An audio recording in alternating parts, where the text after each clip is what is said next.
안녕하세요. 제 이름은 레아입니다. I would like to introduce you a couple of things about the Palace of the Parliament. The palace measures 270 meters and 19.2 meters underground.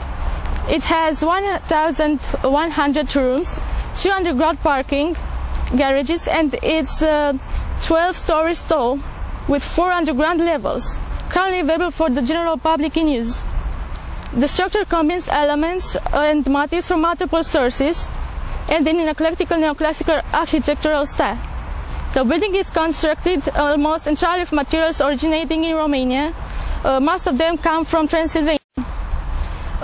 Estimates of the materials used include 1 cubic million of marble, 3,500 of crystal, 480 chandeliers, 1,000 sailing lights and mirrors were manufactured. 700,000 tons of bronze for monumental doors. History: since 1996, the building has housed the Romania's Chamber of Deputies, which had previously been housed in the Palace of the Patriarchy, the Romanian Legislative Council, and the Romanian Competition Council. The Romanian Senate joined them in 2005, having previously been housed in the former Communist Party Central Committee building.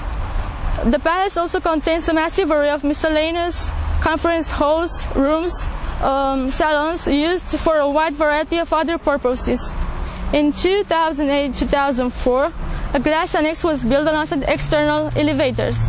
This was done to facilitate access to the National Museum of Contemporary Art, opened in 2004, inside the west wing of the Palace of the Parliament.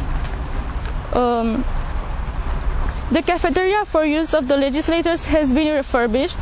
Also in the building is the headquarters of the Southeast European Cooperative Initiative, an organization focused on regional among governments against cross-border crime. In 2008, the palace hosted the 20th NATO conference. In 2010, a politician proposed repurposing the building in a shopping mall. Sanita.